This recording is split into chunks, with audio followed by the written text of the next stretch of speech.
পরিবর্তিত বৈশ্বিক বাস্তবতা ও আধুনিক যুদ্ধক্ষেত্রের চ্যালেঞ্জ মোকাবেলায় বাংলাদেশ সেনাবাহিনীকে আরও আধুনিক ও দক্ষ বাহিনী হিসাবে গড়ে তোলার পরিকল্পনার কথা জানিয়েছেন সেনাপ্রধান জেনারেল ওয়াকরুজ্জামান।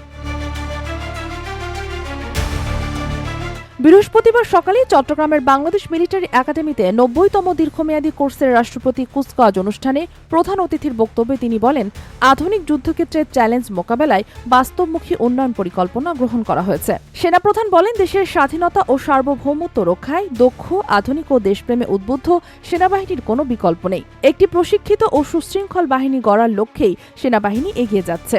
নবীন কর্মকর্তাদের উদ্দেশ্যে তিনি সততা, কর্তব্যনিষ্ঠা ও শৃঙ্খলার সঙ্গে দায়িত্ব পালনের আহ্বান জানান।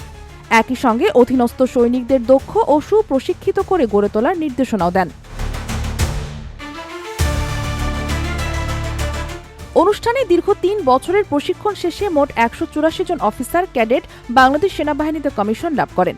এর মধ্যে ১৬৬ জন পুরুষ ও ১৮ জন নারী কর্মকর্তা রয়েছেন। এছাড়া ফিলিস্তিন, তানজানিয়া, জাম্বিয়া ও মালদ্বীপের কয়েকজন বিদেশি ক্যাডেটও প্রশিক্ষণ সম্পন্ন করেন। কুচকাওয়াজ শেষে সেনাপ্রধান কৃতী ক্যাডেটদের মধ্যে পুরস্কার বিতরণ করেন।